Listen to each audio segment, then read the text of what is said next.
let's see how to set up the devices in our race using the new cloud. We should remember that the chip filter will continue to be done in Sportmaniacs, and that we can select all the devices we have in our company from a list. The first change we see is that we now have a start and end for the device selection period.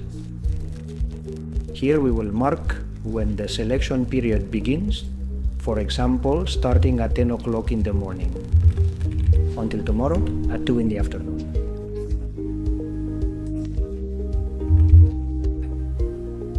Here we will need to allow some margin before and after our event so that the devices are set up in the different locations. The next change is that we can create all the locations we are going to use in our event. In the example, I have created a 5,000 and a 10,000. I have created start and finish. These are 4 locations that we can select in the different events. On the right, we will see that we have latitude and longitude. In the future, we will be able to configure the GPS position where the devices will be. And by using the device's GPS, we will be able to position in the different locations.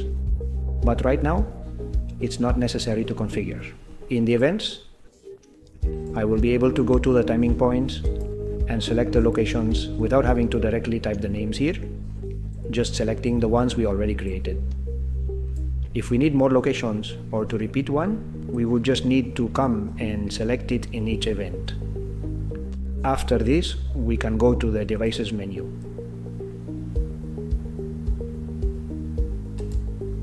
In the device menu, we will see the times set above for selecting devices and an event selector, where we can filter to only view locations by event, for example, in the 5,000.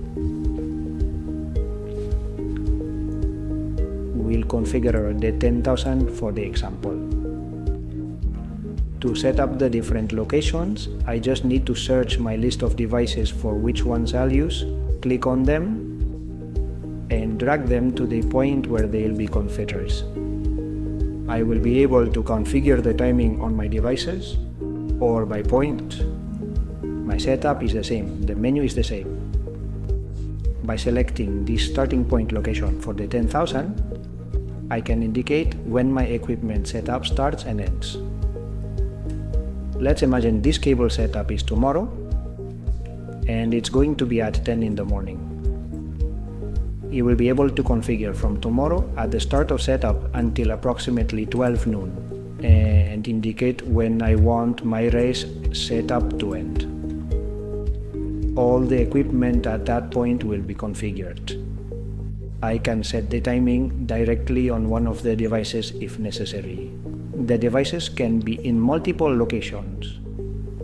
In this case, I will repeat the start using the same devices at the start and at the finish. And we will see the indicator change, showing how many points it is set up at. Right now, this equipment, this device, is only configured at the start of the 10,000. When placing it at the finish line, I will get a notification that it is configured at multiple points. And I will be able to configure the same when it starts, this configuration, and when it ends. In the case of the start, I can set it up after the start finishes until the end of the test. You can add all the devices that are necessary.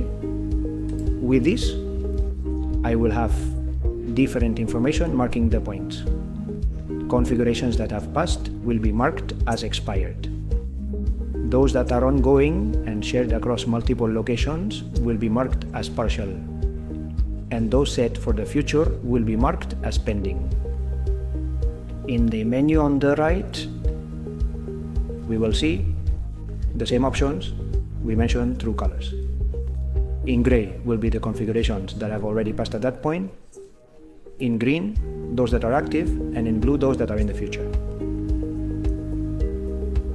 We will not make changes in this menu here. We can only pause or rewind, and we can make all necessary changes in the devices menu.